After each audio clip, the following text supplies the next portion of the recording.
नमस्कार, मैं हेमलता शर्मा ज्ञान वैविध्य यूट्यूब चैनल पर आपका हार्दिक स्वागत करती हूँ।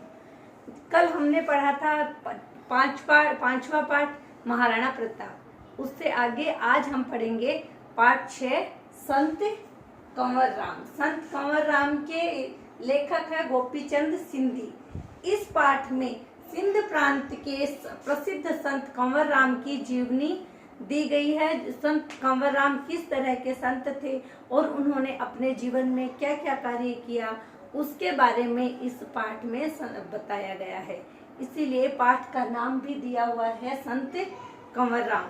संत कंवर राम बहुत ही प्रसिद्ध और जाने माने संत थे और उन्होंने अपना जीवन हमेशा गरीबों और विधवाओं की सेवा में ही समर्पित किया।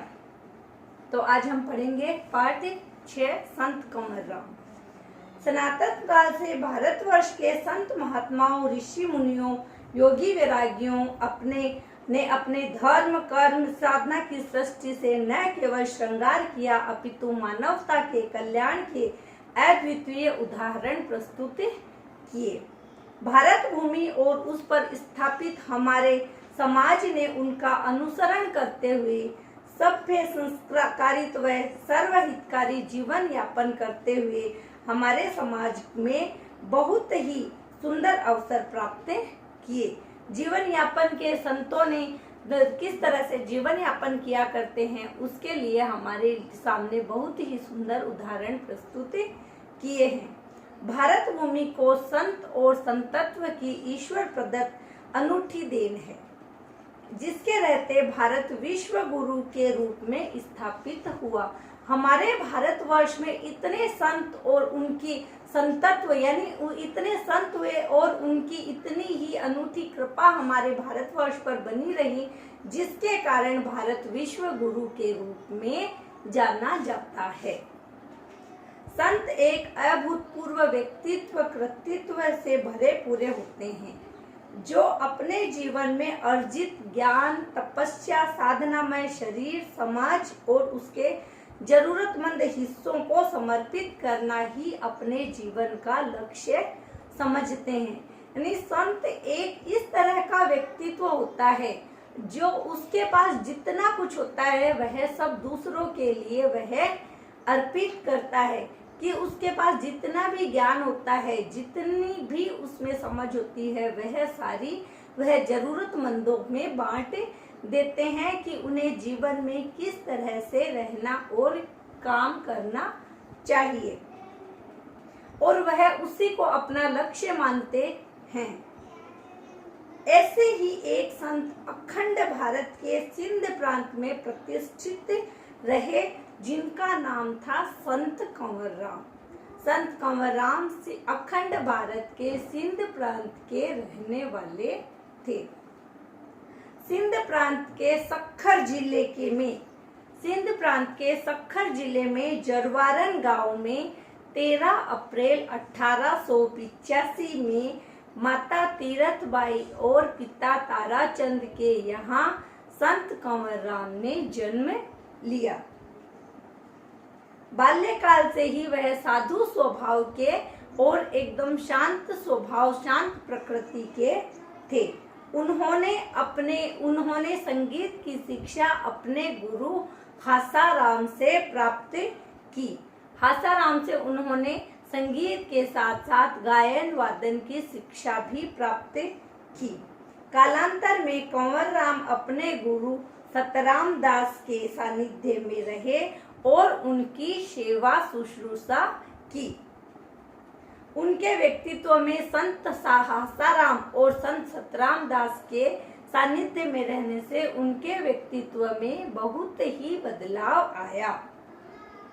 वे सादगी सेवा में ही अपना जीवन व्यतीत करते थे और विनम्रता की प्रतिमूर्ति बने रहते थे। संत अपनी झोली में जो भी धन सामग्री आती थी, संत कंवर राम की झोली में जो भी धन सामग्री आती थी, वह उन्हें जरूरतमंदों और योग्य जनों के हिस्सों में बांट देते थे। वह अपने लिए जो उनके लिए धन सामग्री आती थी, वह उसका उसका यूज अपने लिए नहीं करते थे और जरूरतमंदों में बांट देते थे। जनहित में ही खर्च करते थे और गरीब विधवाओं की सेवा में और जिनको जरूरत होती थी उनकी सेवा में उस धन को वह खर्च करते थे। वे दूसरों के बारे में ही सोचते रहते थे और अपने जीवन यापन और अपने जीवन का गुजारा करने के लिए वे अपनी माँ के हाथों के कुहर बेचकर, माँ के हाथों के बने कुहर बेचकर अपना गुजारा चलाते थे। कुहर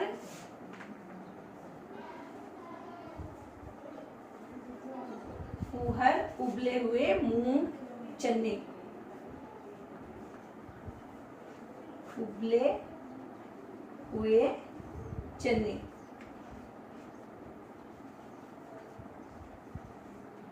संत कंवरराम अपने घर का गुजारा अपनी प्रतिदिन अपनी माँ के हाथों के बने हुए कुहर बेचकर किया करते थे। इससे प्राप्त आमदनी से ही वह अपना और अपने परिवार का गुजारा किया करते थे। इनका विवाह मध्यराज गांव के जमींदार नेतुमल की पुत्री कांकनी बाई से हुआ था। 1903 में संपन्न हुआ था। मध्यराज गांव के जमींदार नेतुमल की पुत्री से कांकनी बाई से 1903 में इनका विवाह संपन्न हुआ था। संत कंवरराम का जीवन आदर्शों से प्रभावित होकर, संत कंवरराम के जीवन में जो आदर्श थे उनसे प्रभावित होकर कांकनी बाई भी उन्हीं के लक्ष्य कदम पर चलकर उनके साथ कंधे से कंधा मिलाकर काम करती थी और गरीबों और विधवाओं की सेवा करती थी। 26 वर्ष तक कांकनी बाई ने अपने पति के साथ कदम से कदम मिलाकर कार्य किया और गरीबों की सेवा करती रही। अंत में 26 वर्ष पश्चात कांकनी बाई को निमोनिया हो गया और निमोनिया हो जाने की वजह से उनकी मृत्यु हो गई।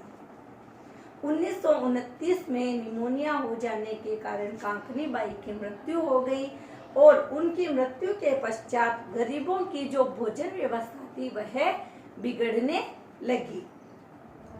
2 वर्ष पश्चात सन 1931 में मीरपुर के श्री सारमाराणमला से की पुत्री से गंगाबाई से उन्होंने लोगों के आग्रह पर फिर से विवाह किया।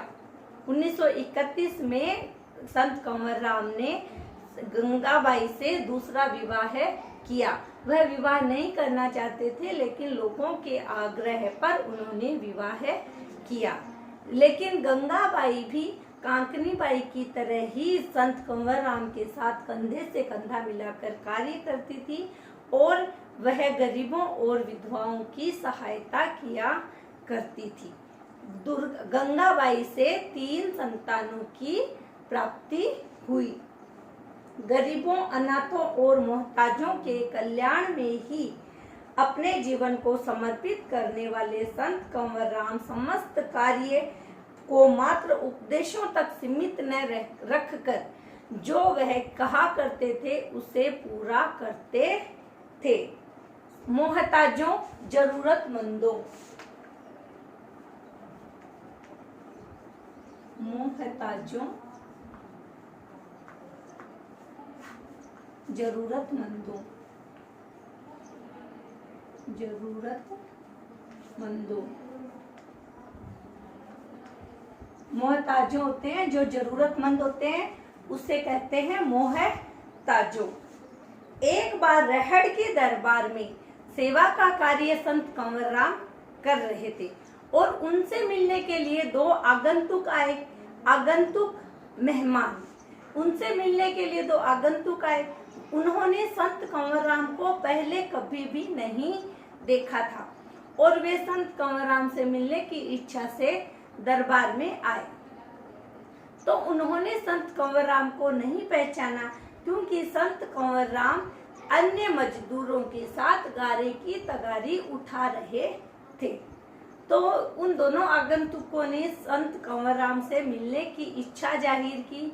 तो किसी एक व्यक्ति ने कहा कि वो ही संत कंवर राम है।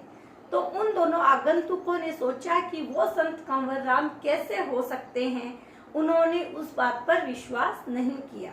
तो जब संत कंवर राम गारे की तगारी उठाकर वापस आए तो उन्होंने कहा कि उन्होंने नमस्कार कर कहा कि हमें संत कंवर राम से मिलना है। लेकिन उन्होंने कहा कि हाँ बताइए आपको क्या काम है। तो उन दोनों व्यक्तियों ने कहा कि ये हम संत कंवर राम से मिलना चाहते हैं, और उन्होंने कहा कि आप ही संत कंवर राम है। तो संत कंवर राम ने कहा हाँ मैं ही संत कंवर राम हूँ, बोलिए आपको क्या काम है।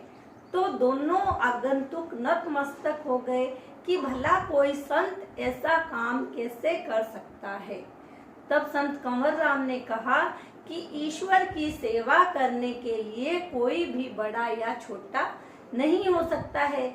जब भगवान खुद काम कर सकते हैं, ईश्वर खुद काम कर सकता है, तो मैं उनका सेवक गारे की तगारी कैसे नहीं उठा सकता हूँ। तो दोनों आगंतुक उनके चरणों में गिर पड़े और उन्होंने कहा हमें क्षमा कर दीजिए, हम आपको नहीं पहचान पाए।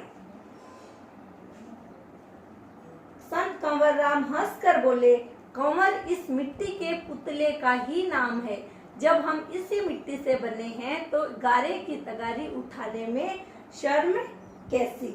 आगंतुक कंवर राम की सादगी और सरलता से विनम्रता देखकर दंग रह गए व उनके पैरों में गिरकर आशीर्वाद की प्रार्थना की। उनकी संत प्रकृति के कारण ही आज भी उनका नाम आदर और श्रद्धा के साथ लिया जाता है। एक बार की एक घटना है, कोई गरीब स्त्री अपने मृत पुत्र को लेकर संत कंवर राम के पास आई और उसने कहा कि हे संत महात्मा, इसे लोरी देकर लोरी सुनाइए। संत कंवर राम ने उसे अपनी गोद में ले लिया, लेकिन गोद में लेते ही संत कंवर राम को ऐसा आभास हुआ कि यह तो मृत है। उन्होंने उसका बच्चे का दुपट्टा उठाकर देखा तो वह मरा हुआ था। फिर उन्होंने संत कंवर राम ने उसे वापस दुपट्टा उठाकर लोरी गाने लगे और भगवान के भजन में मस्त हो गए। थोड़ी देर में जब आंख खुली तो बच्चा उआ उआ करके रोने लगा। तब संत कंवर राम ने उस बच्चे को अपनी माता को देते हुए कहा कि हे माँ, इसे ले जाओ और आगे से कभी इस तरह की परीक्षा मत लेना। इस तरह से संत कंवर राम में इतना उनमें सतीत्व था, इतना उनमें इतनी शक्ति थी कि उन्होंने मृत बालक को भी जीवित कर दिया। एक बार की घटना है, इसी प्रकार एक बार सिंध प्रांत के कुंभल नेम की घटना है कि एक भजन में हजारों की संख्या में लोग भजनों में आए हुए थे और हिंदू मुसलमान सभी उपस्थित थे। वर्षा हो रही थी और जिसके कारण लोग परेशान हो रहे थे। तो लोगों ने संत कंवर राम की परीक्षा लेने के लिए कहा कि आप इस वर्षा को रोक दीजिए। तो संत कंवर राम ने राग सोरठा गाया, जिससे बादल देखते ही देखते बिखर गए और बारिश है जो रुक गई। इस तरह से संत कंवर राम ने बारिश को भी रोक दिया। एक बार जेकाबाद शहर में लोग श्रद्धालु अपने सारंग राग गाने का निश्चय किया। लोगों ने संत से अनुरोध किया कि आप सारंग राग गाइए। संत ने कहा, भाई सारंग राग गाने से वर्षा होगी और जिससे तुम लोग सब परेशान हो जाओगे। लेकिन लोगों ने संत कंवर राम की नहीं मानी और हट करने लगे कि नहीं, आप सारंग राग ही गाओ। श्रद्धालुओं ने अपना आग्रह नहीं छोड़ा। इस पर संत ने अपना सारंग राग गाना शुरू कर दिया, जिससे उमड़ घुमड़ कर बादल आए और जोर से मूसलाधार बारिश होने लगी। लोगों ने प्रार्थना की और संत ने अपना गाना बंद किया, जिससे बारिश जो है वह रुक गई। इस तरह संत में इतनी शक्ति थी कि अगर वो सोरठा राग गाते तो बारिश बंद हो जाती और सारंग राग गाते तो बारिश शुरू हो जाती। इस प्रकार संत के चमत्कारों से सिंध का संपूर्ण समाज उनसे बहुत ही अधिक प्रभावित हुआ था। संत कंवरराम का व्यक्तित्व और कृतित्व जीवन में प्रेरणास्पद रहा है। यानी जीवन में हमेशा ही संत कंवरराम के कृतित्वों से हमें प्रेरणा और उपदेश ही मिले हैं। उन्होंने अपना संपूर्ण जीवन गरीबों और विधवाओं की सेवा में ही समर्पित किया और अनाथ और बेसहारा बालिकाओं की शादी करवाने के लिए उन्होंने अपने जीवन पर्यंत सार्थक प्रयास किया। वह कभी भी यह नहीं चाहते थे कि कोई भी गरीब और बेसहारा रहे। संत कंवरराम के उन्हीं भागीरथी प्रयासों का परिणाम था कि आज भी उनकी प्रेरणा से बड़ी संख्या में विद्यालय, अस्पताल और धर्मशालाएं विधवा विवाह और अनाथ बालक बालिकाओं को संबलन सहारा देने का काम किया जाता है। संबलन सहारा,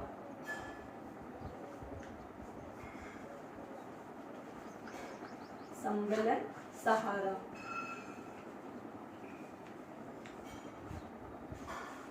उन्होंने इतने अस्पताल, विधवाओं के लिए आश्रय स्थल और खुलवाए कि कोई भी गरीब बेसहारा बिना सहारे के न रहे।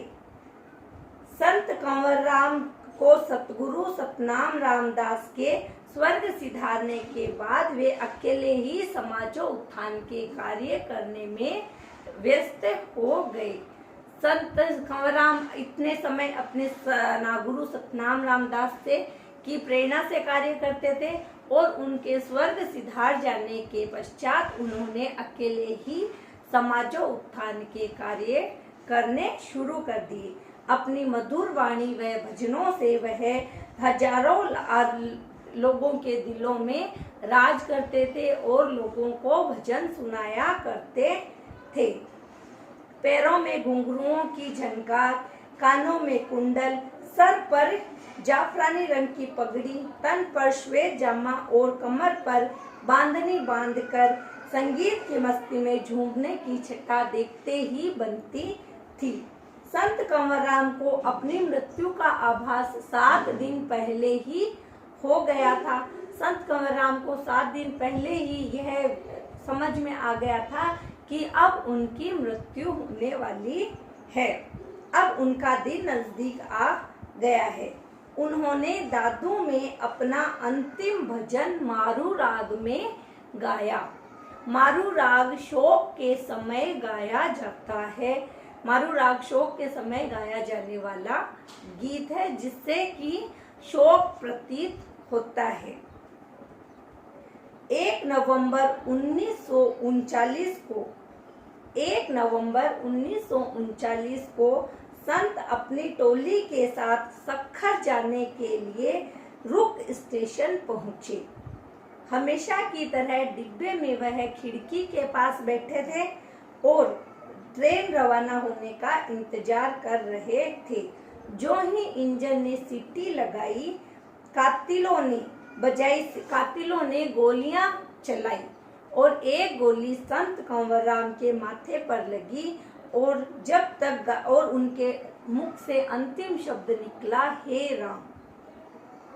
संत के हरे राम की आवाज अनंत में विलीन हो गई। अनंत यानी अनंत होता है ब्रह्मांड में, संत की आवाज जो है वो हे राम के साथ ही विलीन हो गई।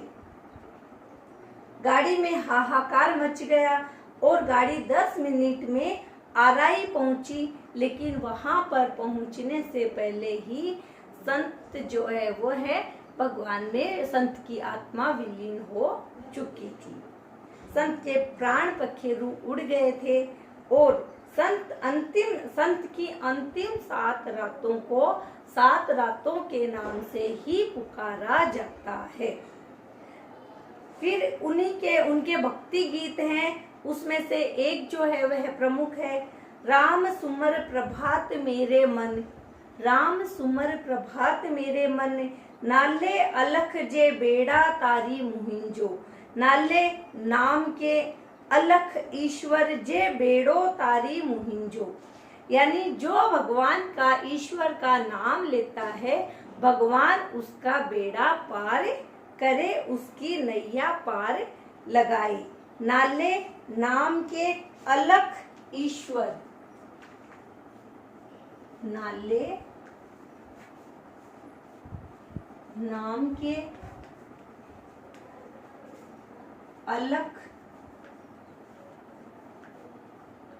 अलख ईश्वर,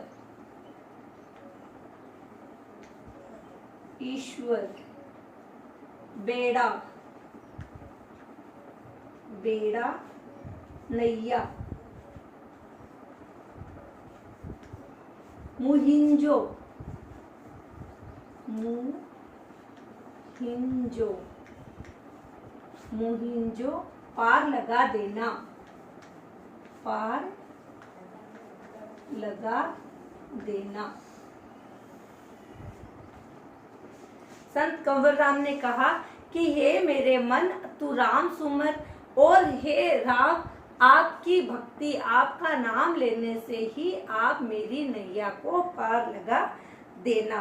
किया रिझाया किया परिचाया, कवि संत कंवरराम कह रहे हैं कि मैं तुझे कैसे रिझाऊं, कैसे मनाऊं, परिचाया मनाऊं,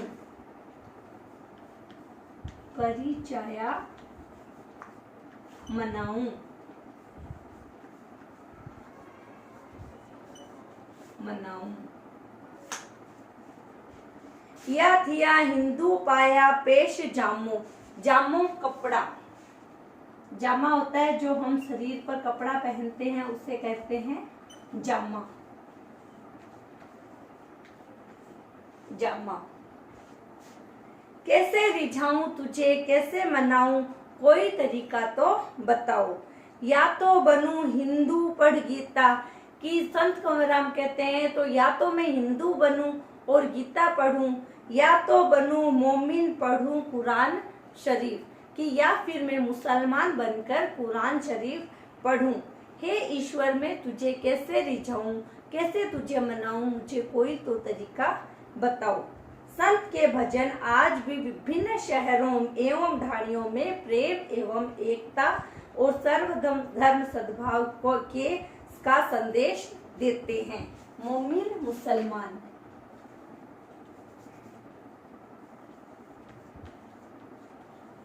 मोमिन मुसलमान,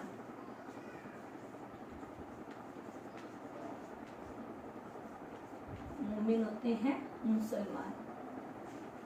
इस तरह से संत ने अपने जीवन में गरीबों, बेसहारों, विधवाओं की सेवा और उनको उपदेश देने में ही व्यतीत किए। उन्होंने हमेशा ही लोगों को, गरीब बेसहारा लोगों को कभी भी भूखा सोने नहीं दिया और उनके भोजन की व्यवस्था करते थे। संत ने अपने जीवन में कभी भी अपने लिए कुछ भी नहीं किया और उनका गुजारा उनकी माँ के हाथों प्रतिदिन बने हुए कुहर बेचकर हुआ करता था। उन्होंने हमेशा ही गरीबों की ही मदद की थी। इस तरह से आपका यह पाठ संत कंवरराम आज पूरा हुआ। अभी मैं आपको इसके प्रश्न उत्तर के बारे में बताऊंगी। पाठ के अनुसार भारत विश्व गुरु किस तरह से बना?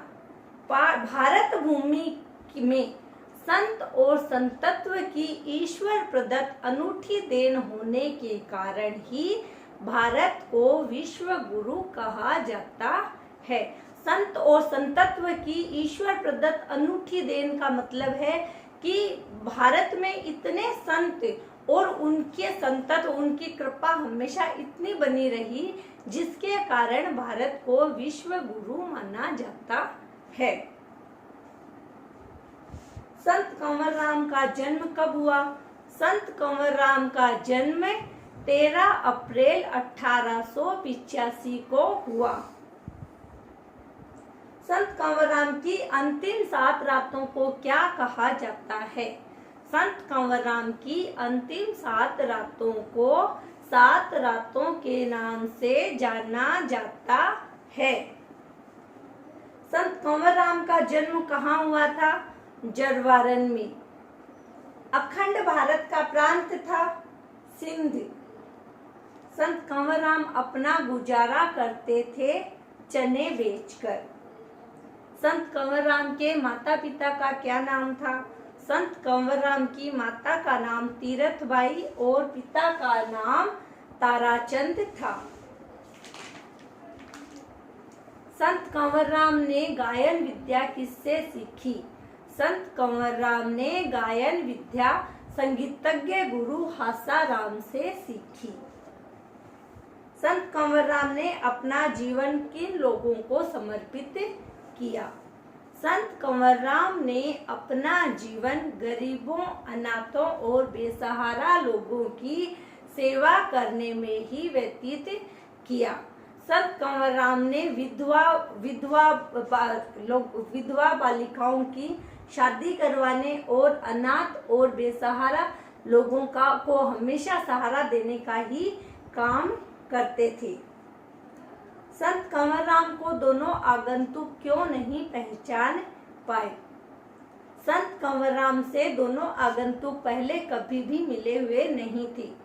जब वह संत कंवर राम से मिलने गए तो संत कंवर राम बाकी लोगों के साथ गारे की तगारी उठाकर काम कर रहे थे। तो जब दोनों आगंतुकों ने संत कंवर राम के बारे में पूछा तो किसी व्यक्ति ने कहा कि वो संत कंवर राम है। तो उन लोगों ने सोचा कि ये संत कंवर राम कैसे हो सकते हैं। जब संत कंवर राम उनके पास आए तो उन्होंने पूछा, हमें संत कंवर राम से मिलना है। तो संत कंवर राम ने कहा, मैं ही संत कंवर राम हूँ। तो उन्होंने कहा, ऐसा कैसे हो सकता है? तब संत कंवर राम ने कहा कि जब ईश्वर सारे काम कर सकता है तो मैं ईश्वर का बंदा ये काम क्यों नहीं कर सकता? जब हम मिट्टी के ही पुतले हैं तो गारे की तगारी उठाने में कैसी शर्म। इसलिए संत कंवर राम को दोनों आगंतुक नहीं पहचान पाए। सद्गुरु सतराम दास के स्वर्गवास के पश्चात संत कंवर राम क्या करते रहे? सद्गुरु सतराम दास की मृत्यु के पश्चात संत कंवर राम ने उनके बताए हुए रास्ते पर चलकर अनेक समाजोत्थान के कार्य करते रहे। उन्होंने जो वह सतराम दास के साथ कार्य करते थे उनको छोड़ा नहीं और उसे आगे बढ़ाते हुए गरीबों, बेसहारों और विधवा बालिकाओं की सेवा करते रहे। विधवा बालिकाओं की शादी करवाना और उनका घर बसाना उनका प्रमुख कार्य था और उन्होंने अनेक ही धर्मशालाएं और विद्यालय स्थापित करवाए।